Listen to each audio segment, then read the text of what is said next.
Hello friends, कैसे हैं। स्वागत है आप सभी का हमारे इस YouTube channel open study area पर। बीपीएससी के द्वारा पूछे गए जो भी क्वेश्चन 1857 की क्रांति अर्थात जिसे हम और आप स्वतंत्रता संग्राम की पहली क्रांति के नाम से जानते हैं, उन सभी का निचोड़ इस वीडियो में आपको प्रदान किए जाएंगे। बिल्कुल यह एक रिवीजन क्लास है। आपसे हम रिक्वेस्ट करेंगे कि प्लीज़ एक एक करके इसको देख जाइए। 1857 की क्रांति से क्वेश्चंस 1 से 2 आपके एग्जाम्स में हर हाल में मिलते हैं। तो आइए शुरुआत करेंगे। सबसे पहले जो है वो ये है कि 1857 की क्रांति का प्रारंभ जो है 10 मई को मेरठ से हुआ था। ये डेट बहुत इंपॉर्टेंट है, आपको याद रखना है कि 1857 की क्रांति का प्रारंभ कब हुआ था, 10 मई 1857 को। और कहाँ से हुआ था, मेरठ। ये मेरठ क्या है, उत्तर प्रदेश में उपस्थित है। वहीं पर बात करें दोस्तों कि मंगल पांडे की घटना बैरकपुर में हुई थी। तो बैरकपुर कहाँ है, तो याद रखिएगा वेस्ट बंगाल में है। तो मंगल पांडे की घटना बैरकपुर में हुई थी। मंगल पांडे को फांसी कब दिया गया, 8 अप्रैल 1857 को दी गई थी। इतना याद रखिएगा। 3 फैक्ट है आपके सामने। 1857 की क्रांति का प्रारंभ 10 मई को मेरठ से हुआ। मंगल पांडे की घटना बैरकपुर से संबंधित थी और मंगल पांडे को फांसी जो है 8 अप्रैल 1857 को दे दी गई थी। मंगल पांडे पहले सिपाही थे जिन्होंने ग्रीस वाले कारतूस को यानी कि चर्बी वाले कारतूस को उपयोग में लाने से इनकार कर दिया था और अंग्रेजी अधिकारी की हत्या कर दिया था। समझ रहे हैं ना। इसका मुख्य बिंदु मकसद यही है कि सबसे पहले आपको इसको ध्यान में रखने की जरूरत पड़ेगी। वहीं पर दोस्तों बात करेंगे कि अगर इसमें कुछ और भी पॉइंट्स अगर है तो हम लोग देखते चलते हैं। 1857 की क्रांति के अगले बिंदु ये सभी आपके सामने उपस्थित करा देते हैं। देखिएगा, कहा जा रहा है कि 1857 के विद्रोह का तत्कालीन कारण चर्बी वाले कारतूसों का प्रयोग था। बात करें कि फैजाबाद में 1857 की क्रांति का नेतृत्व किसके द्वारा किया गया, तो मौलवी अहमद उल्लाह ने फैजाबाद में 1857 की क्रांति की क्या किया था, नेतृत्व किया था। बात करें दोस्तों यहाँ से कि 1857 की क्रांति का बिहार में नेतृत्व करने वाले कुंवर सिंह जगदीशपुर के राजा थे। 1857 की क्रांति विद्रोह के समय ब्रिटिश प्रधानमंत्री पामरस्टन था। बहुत इंपॉर्टेंट है, यानी कि 1857 की क्रांति के समय जो ब्रिटिश प्रधानमंत्री थे वो कौन थे, पामरस्टन। वीडी सावरकर ने 1857 के विद्रोह को स्वतंत्रता की पहली लड़ाई कहा था। ध्यान में रखने की जरूरत है कि किसके द्वारा 1857 की क्रांति को स्वतंत्रता संग्राम की पहली लड़ाई कही गई, वीडी सावरकर। दोस्तों अगर बात करेंगे आगे, भारतीय स्वाधीनता आंदोलन 1857 के सरकारी इतिहासकार कौन थे, तो भारतीय स्वाधीनता आंदोलन 1857 के सरकारी इतिहासकार एस.एन. सेन थे। बहुत इंपॉर्टेंट है कि भारतीय स्वाधीनता आंदोलन 1857 के सरकारी इतिहासकार कौन थे, तो एस.एन. सेन थे। देखिएगा, इस वीडियो को बिल्कुल छोड़ करके मत हटिएगा, सारे इंपॉर्टेंट फैक्ट है इसमें। 1857 ईस्वी में भारत का प्रथम स्वतंत्रता संग्राम लड़ा गया, जिसका आरंभ 10 मई 1857 ईस्वी को मेरठ की छावनी से हुआ था। वाजिद अली शाह अवध के 10वें तथा अंतिम नवाब थे। तो याद रखेंगे, पूछा जाएगा कि बताइए अवध के जो नवाब थे वो कौन थे 1857 के समय, तो वाजिद अली शाह। याद रखेंगे 10वें थे और अंतिम नवाब थे अवध के। दोस्तों आगे है कि पेशवा बाजीराव द्वितीय के दत्तक पुत्र नाना साहब ने कानपुर में 1857 के विद्रोह का नेतृत्व किया था। तो पेशवा बाजीराव द्वितीय के दत्तक पुत्र नाना साहब जो हैं उन्होंने कानपुर में 1857 के विद्रोह का नेतृत्व किया था। तो पेशवा बाजीराव आप ध्यान रखिएगा, उन्हीं के दत्तक पुत्र हैं जो कानपुर में 1857 के विद्रोह का नेतृत्व किनके द्वारा किया गया, नाना साहब, आप जरूर याद रखिएगा।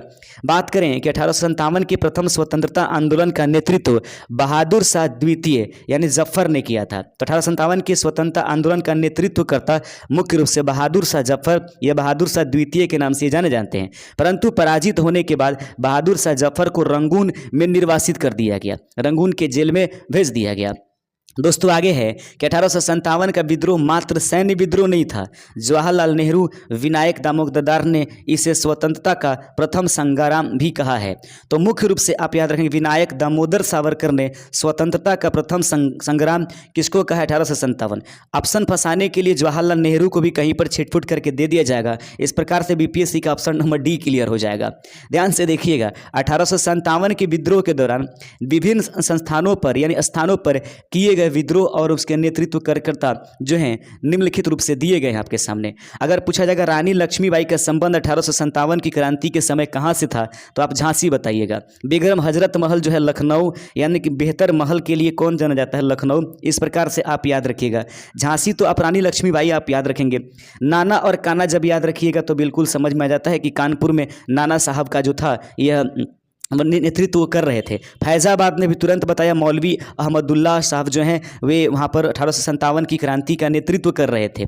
ठीक है, बता दें दोस्तों कि 1857 के विद्रोह के समय भारत का गवर्नर जनरल लॉर्ड कैनिंग था। मस्ट इंपॉर्टेंट है कि 1857 के विद्रोह के समय भारत का गवर्नर जनरल कौन था? Lord Canning. और ये बाद में चलकर ये हटाया भी गया। इलाहाबाद में 1 नवंबर 1858 को आयोजित दरबार में लॉर्ड कैनिंग ने महारानी की उद्घोषणा पढ़ा था, जिसके तहत भारत का शासन सीधे क्राउन के अधीन चला गया। अब तक जो कंपनी शासन कर रही थी यानी ईस्ट इंडिया कंपनी, उससे ये शासन की व्यवस्था लेकर के सीधे महारानी को दे दिया गया, यानी कि ये क्राउन के अधीन कर दिया गया। तो बात ये कहा जाएगा कि इलाहाबाद में जो है 1 नवंबर 1858 को आयोजित होने वाली दरबार में लॉर्ड कैनिंग ने महारानी जो एलिजाबेथ थी उनका उद्घोषणा पत्र इन्होंने पढ़ करके बताया था, जिसके तहत भारत का शासन सीधे अब क्राउन के हाथ में चला गया। दोस्तों उसी बीच में कुछ महत्वपूर्ण घटनाएं हुई हैं कि ईश्वर चंद्र विद्यासागर के प्रयास से विधवा पुनर्विवाह अधिनियम लॉर्ड कैनिंग के समय 1856 ईस्वी में पारित हुआ था।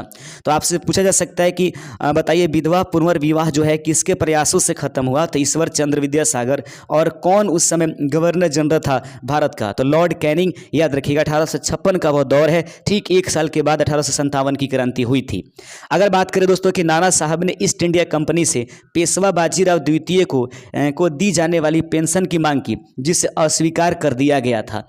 आगे बिंदु हम लोग अगर बात करें तो 1857 में यहाँ पर आता है कि 1857 के विद्रोह के समय सिपाहियों की असंतुष्टि का कारण कम वेतन एवं भत्ते, धार्मिक विश्वासों पर असंवेदनशीलता, पदोन्नति की सीमित संभावना तथा जबकि ज़्यादा कर उनकी असंतुष्टि का कारण था। तो याद रखिएगा 1857 की प्रमुख कारण सिर्फ चर्बी वाले कारतूस का प्रयोग नहीं करना था, बल्कि उपर्युक्त जो हमने आप लोगों को पढ़ाने की कोशिश किया है, ये सभी भी वे प्रमुख चीज़ें हैं जो 1857 की क्रांति के लिए कारण बनते हैं। तो ऑप्शन नंबर डी वाला क्वेश्चन इससे बनाया जा सकता है कि बताइए 1857 के विद्रोह के समय क्या कारण था? तो सिपाहियों की असंतुष्टि का कारण जो था वेतन एवं भत्ते, धार्मिक विश्वासों में असंवेदनशीलता, पदोन्नति की सीमित संभावना, ज़्यादा कर और उनकी असंतुष्टि का प्रमुख कारण रहे होंगे।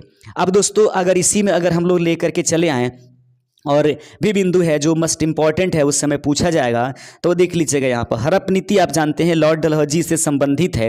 राज्यों को या फिर जिसको उसने बनाया था, इस प्रकार से 3 नियम के माध्यम से वो राज्यों को हड़पने की कोशिश करता था। ठीक है, ये लॉर्ड डलहौजी था, इसको हड़प नीति के नाम से जानते हैं। प्रथम व्यक्ति जो वाला व्यक्ति लॉर्ड डलहौजी था। फैज़ाबाद के मौलवी अहमदुल्ला शाह ने 1857 में अंग्रेजी शासन की समाप्ति की भविष्यवाणी की और अपने अनुयायियों को लड़ने के लिए प्रेरित किया। याद रखेंगे बड़ी ही कठोरतापूर्वक अहमदुल्ला साहब जो है 1857 ईस्वी की क्रांति में लड़ रहे थे और सबसे ज़्यादा दुश्मन अहमदुल्ला साहब अंग्रेजों को अपना सबसे बड़ा दुश्मन मानते थे। ऐसा अहमदुल्ला साहब के बारे में कहा गया है। दोस्तों इतिहास गवाह इन चीज़ों की। नील विद्रोह 1859 से 60, संथाल विद्रोह याद रखें 1855 से 56, दक्कन विद्रोह 1875, सिपाहियों का गदर 1857 में हुआ था। इनका सही कालक्रम इस प्रकार है। तो ऐसा क्वेश्चन करके आपको बता दिया जाता है कि बताइए जो नील विद्रोह है, संथाल विद्रोह है, दक्कन विद्रोह है, सिपाही विद्रोह है, इनको अगर हम लोग सजाएं तो निम्नलिखित में से कौन सा ऑप्शन सही हो जाएगा? तो दोस्तों जो ये भी जितने भी बातें की गई है उसमें सबसे पहले संथाल विद्रोह हुआ था। आप जानते हैं कि संथाल विद्रोह के जो प्रमुख नेता थे सिद्धू कानू, भैरव और उन्हीं 4 भाइयों थे। सिपाही गद्दर 1857 उसके बाद होती है, नील विद्रोह उसके बाद होता है 1859 की करीब बात है, दक्कन विद्रोह सबसे अंत में होता है। इस प्रकार आप सजाने की कोशिश कीजिएगा, एग्जाम्स में ऐसे पाले पड़ सकते हैं। लॉर्ड कैनिंग के संबंध में आइए पढ़ लेते हैं कि 1856 ईस्वी में यह निर्णय लिया कि बहादुर शाह जफर अंतिम मुगल सम्राट होगा और उसके उत्तराधिकारियों को राजा नहीं माना जाएगा। तो ये वही व्यक्ति है जो लॉर्ड कैनिंग है जिसने सबसे अंत में बहादुर शाह जफर को अंतिम मुगल सम्राट के रूप में कहा और उत्तराधिकारी के रूप में जो उनके बच्चे थे उनको इसने क्या करा दिया था, उनके सामने ही गोलियां मरवा दी गई थी। ऐसे इतिहास में वर्णन किया गया है। 1857 के विद्रोह के समय नाना साहब के commander in chief Tatya Tope थे। तो ये क्वेश्चन पूछा जा सकता है कि बताइए कि 1857 के विद्रोह के समय नाना साहब को जो है किस पोस्ट पर रखा गया था? तो कमांडर इन चीफ जो है वो कौन थे? तात्या टोपे थे। आपको कमेंट करके बताना है कि तात्या टोपे का दूसरा नाम क्या था। थोड़ी सी भी पढ़ाई करते हैं, आप हमारे चैनल से जुड़े हुए हैं तो जरूर आप बता दीजिएगा। और यदि दोस्त हमारे चैनल पर नए हैं तो रिक्वेस्ट करेंगे चैनल को सब्सक्राइब कर दीजिएगा, ये आपका अपना ही चैनल होगा। 1857 के विद्रोह के परिणाम स्वरूप भारतीय राजाओं को आश्वासन दिया गया था कि उनके राज्य कब्जे में नहीं लिए जाएंगे। भारतीय राजाओं को उनके उत्तराधिकारियों को राज्य देने की अनुमति दी गई थी। सेना ने भारतीय सैनिकों की संख्या कम कर दी थी। ये सभी चीज़ें जो 1857 के परिणाम स्वरूप जो है आश्वासन दिया गया, ये सभी चीज़ें महारानी के घोषणा पत्र में भी उपस्थित था। जबकि गोरखा एवं सिख सैनिकों की भर्ती को बढ़ावा दिया गया। 1855 से 56 ईस्वी में ब्रिटिश सरकार के खिलाफ विद्रोह में संथालों का नेता सिद्धू और कान्हू को माना गया है। ये BPSC 1 में भी 2 में भी क्वेश्चन पूछा गया और घबराइए नहीं, 3 में भी देखने को मिलेगा। ब्रिटिश सरकार द्वारा स्थापित इंडिगो कमीशन 1860 में नील रूपकों की दोषी पाया गया। ब्रिटिश काल के दौरान बिहार के आदिवासियों की असंतुष्टि के कारण ब्रिटिश शासन का उनके जीवन में हस्तक्षेप करना था। ठीक है, वहीं पर बात कर लेंगे दोस्तों कि चर्क कामगारों के सामाजिक उत्थान हेतु चालू किए गए सनातनी आंदोलन के गुरु कौन थे? घासीदास इनका नाम था। दोस्तों अब विद्रोह थोड़ा सा हम बता देते हैं, ये भी इसमें एक इंक्लूड हो गया है पॉइंट, अतः ये समझ लीजिए, इससे क्वेश्चन पूछा जाता है। तो कहेगा कुक्का आंदोलन का जो है नेतृत्वकर्ता कौन है? गुरु राम सिंह। यह पंजाब से संबंधित है, ध्यान रखिएगा। पागलपंथी विद्रोह जो है उसके नेता टीपू थे और बंगाल से यह संबंधित है दोस्तों। फराजी आंदोलन जो हो गया वह सरियतुल्ला से है, बंगाल से, ये भी संबंधित है। बेलूथम्पी विद्रोह बेलूथम्पी में हुआ, बेलूथम्पी उसके नेता थे, केरल में ये हुआ था। कोल विद्रोह बुद्धू भगत इसके क्या थे? नेता थे और छोटा नागपुर का क्षेत्र जो है इसका प्रभावित क्षेत्र था। संथाल विद्रोह जो है सिद्धू कान्हू आपको बता देंगे, बिहार से ये संबंधित था, जो कि अब झारखंड इत्यादि क्षेत्रों में चला गया है। मुंडा विद्रोह जो है बिरसा मुंडा इसके थे, और उलगुलान विद्रोह के नाम से भी जानते हैं मुंडा विद्रोह को, बिरसा मुंडा झारखंड से ये संबंधित रहेंगे। मोफला विद्रोह 1921 ईस्वी में हुआ, उसको ये अली मुसलियर जो है मालाबार से है। पावना कृषक विद्रोह बंगाल से उपस्थित हुआ था। तो दोस्तों ये सभी इंपॉर्टेंट फैक्ट है, और मैं चाहता था कि इसको थोड़ा सा पढ़ा दूं, तो अंतिम पेज खत्म कर लेता हूं। ब्रिटिश काल में छोटा नागपुर की मुंडा जनजाति द्वारा दीकू जनजाति व्यवस्था से बाहर के व्यक्ति को कहा जाता था। तो दीकू जनजाति व्यवस्था से बाहर व्यक्ति को, जो छोटा नागपुर के मुंडा जनजाति द्वारा दीकू किनको कहा जाता था? तो जनजातीय व्यवस्था से बाहर रहने वाले व्यक्ति को दीकू के नाम से जाना जाता था। उम्मीद करते हैं कि ये वीडियो आपको बहुत ही ज़्यादा मोटिवेट करेगा, बहुत ज़्यादा फायदेमंद पहुंचाएगा। शुक्रिया, जय हिंद। मिलते हैं अगले सेशन के साथ।